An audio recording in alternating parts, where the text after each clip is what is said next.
జై శ్రీమన్నారాయణ. గోవిందాయ నమః. జై శ్రీమన్నారాయణ. దారిద్ర్యం అంటే ఏంటి? దారిద్ర్యం ఎందుకు వస్తుంది? దానికి గల కారణాలు ఏంటి? దాని నుంచి ఏ విధంగా బయటపడాలి? జీవితంలో వారు ఏ విధంగా వృద్ధిలోకి రావాలి? దారిద్ర్యం తొలగి వారు ముందుకు ఎలా సాగాలనేది నేను తెలియచేస్తానండి.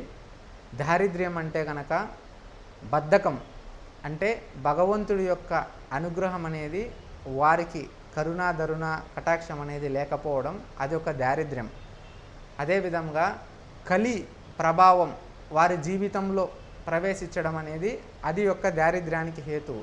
ఈ దరిద్రం రావడానికి వచ్చేసేసి వారు గల కారణాలు ఏంటనేది నేను తెలియజేస్తాను.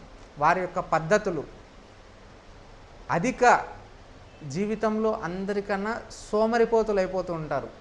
అధిక సోమరిపోతులు అంటే సోమరితనం అనేది అధిక బద్ధకం అనేది అధిక దారిద్ర్యం. అదేవిధంగా ఇళ్ళల్లో గోర్లు ఎక్కడ పడితే అక్కడ కత్తిరిస్తూ ఉంటారు, ఇళ్ళల్లో ఎక్కడ పడితే అక్కడ బ్రష్ చేస్తూ ఉంటారు, ఎటువంటి సమయంలో ఉంటే అటువంటి సమయంలో నిద్రపోతూ లేస్తూ ఉంటారు.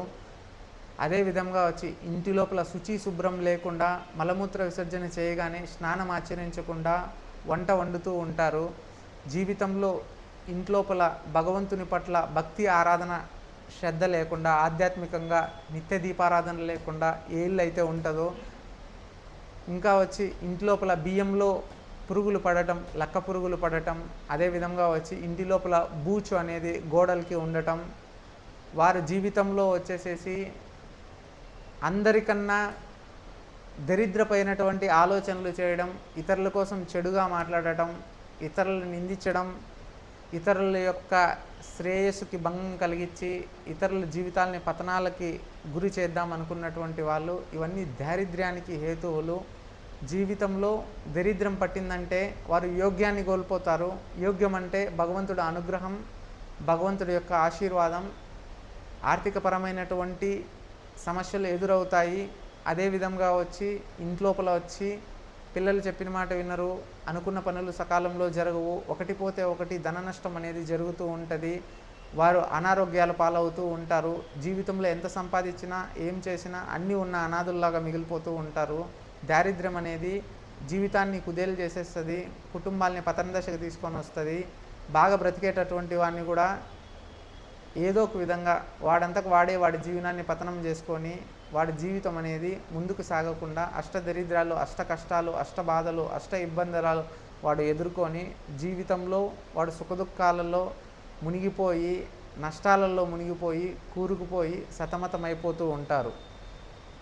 అదేవిధంగా దరిద్రాన్ని పోగొట్టుకొని జీవితంలో మేము బాగుపడాలి, మేము ఎదగాలి, మేము చేసేటటువంటి వ్యాపారాల్లో మాకు వృద్ధి రావాలి, మా ఇంట్లో పిల్లలు మా చెప్పిన మాట వినాలి, మా ఇంట్లోపల అన్ని భక్తి శ్రద్ధలతో మేము అన్నీ మార్చుకుంటాము, నిత్య దీపారాధన చేస్తాము, ప్రతిరోజు అందరం ఉదయాన్నే లేవగానే శుచి శుభ్రంగా స్నానం ఆచరించి ధర్మంగా ఇంటి లోపల ఎక్కడ ఉండాల్సినటువంటి అక్కడ వస్తువులు భద్రంగా పెట్టుకుంటాము.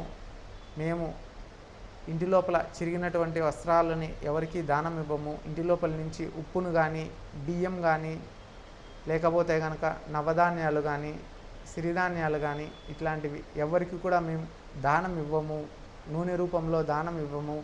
మేము భగవంతుని నమ్ముకొని జీవితంలో మంచిగా సత్ప్రవర్తనతో సద్గుణాలతో మా దారిద్ర్యాన్ని తొలగించుకోవాలనుకుంటే కనుక ప్రతి ఒక్కరూ దారిద్ర్య దహన అనే పూజ ఒకటి ఉంది. ఇది గరుత్మంతుడు విష్ణుదేవుడికి గరుడ పురాణంలో అడిగినటువంటిది. మానవులు దారిద్ర్యం వల్ల ఏ విధంగా కొట్టుమిట్టలాడతారు, ఆ దారిద్ర్యం పోగొట్టుకోవడానికి గల పరిహారం ఏంటి అనేది భగవంతుడు విష్ణుమూర్తి గరుడదేవుడికి చెప్పడం జరిగి ఉంది గరుడ పురాణంలో. ఈ యొక్క పురాణం ప్రకారము ప్రతి ఒక్కరూ దారిద్ర్యాన్ని దూరం పోవాలనుకున్నా, వారు దారిద్ర్యాన్ని పోగొట్టుకోవాలనుకున్నా, వారి జీవితంలో ఉన్నటువంటి నెగిటివ్ అన్నీ తొలగించుకొని వాళ్ళు పాజిటివ్ వైబ్స్లోకి వచ్చి వారి జీవితం సుఖ సంతోషాల్లో ఉండాలనుకున్నా కానీ దారిద్ర్యానికి దూరం పోవాలనుకుంటే దారిద్ర్య దహన అనే పూజ ఉంది. దారిద్ర్య దహన అనేది పూజ చేసుకోవడం వల్ల, అది జరిపించుకోవడం వల్ల వారికి ఉన్నటువంటి దారిద్ర్యం తొలగిపోతుంది. వారికి ఉన్నటువంటి జాతకంలో ఉన్నటువంటి లోపాలు, దోషాలు, ఎవరి వలన బాధింపబడేటటువంటి గుణాలు, ఇబ్బందులు, అవరోధాలు, ఆటంకాలు, కష్టాలు ఇవన్నీ తొలగి జీవితంలో వాళ్ళకి యోగ్యం అనేది ప్రసాదించడం జరుగుతుంది. వారు అనుకున్న పనులు అనేది సకాలంలో జరుగుతుంది. వారి జీవితంలో వృద్ధి ఉంటుంది. వారి ఇంట్లోపల ధనం అనేది ఎప్పుడూ మిగులుతూ ఉంటుంది. ఆరోగ్యంగా ఉంటారు. పిల్లలు చెప్పిన మాటలు వింటారు. వారు ఏ కార్యం చేస్తూ ఉన్న కార్యాలన్నీ సకాలంలో మంచి జరుగుతూ ఉంటాయి. దీనికి దారిద్ర్య దహన చేసుకోవాలి. దారిద్ర్య దహన అనేది ఒక గొప్ప పూజ. ఇది సనాతన హిందూ ధర్మంలో ఉన్నటువంటి పూజ. ఇది భగవంతుని మందిరంలో చేసేటటువంటి పూజ. ఇది చాలా సత్ఫలితాలని ప్రసాదిస్తుంది. జీవితంలో యోగ్యాన్ని ప్రసాదిస్తుంది. వారు ఆ పూజ ఆచరించి మంత్రోపదేశం తీసుకొని ఆ యొక్క యంత్రాన్ని ధరింప చేయడం వల్ల వారి జీవితంలో యోగ్యం ప్రసాదిస్తుంది. వారి ఇంట్లో ఉన్నటువంటి అలవాట్లను మార్చుకోవాలి, పద్ధతులను మార్చుకోవాలి. దారిద్ర్యాన్ని ఇంట్లోకి తెచ్చేటటువంటి కొన్ని పరిణామాలు, అలవాట్లు అవన్నీ మార్చుకోవాలి. పద్ధతిగా ఉండాలి. నిత్య దీపారాధన చేస్తూ ఉండాలి. ఈ యంత్రం ఇచ్చిన తర్వాత శుచి శుభ్రంగా ఉండాలి. ధర్మంగా బ్రతకాలి. అటువంటి వారికి యోగ్యం ప్రసాదించడం జరుగుతుంది. భగవంతుడు అనుగ్రహ ఆశీర్వాదం లభిస్తుంది. జీవితంలో దారిద్ర్యం తొలుకొని వారు అన్ని విధాలుగా జీవితంలో ముందుకు సాగుతారు. సుఖము, సంతోషము, సౌభాగ్యము, ధనాకర్షణ, జనాకర్షణ అన్నీ ఉండి జీవితంలో వారు ముందుకు సాగుతూ సంతోష సుఖపరమైనటువంటి జీవితాన్ని ఆస్వాదిస్తారు. సర్వే జన లోక సమస్య సుఖినోభవంతు. ధర్మో రక్షతే రక్షత. గురుభ్యో నమః. జై శ్రీమన్నారాయణ. విష్ణుపతియే లక్ష్మీయే. ఆశీర్వాద అనుగ్రహే. గోవింద.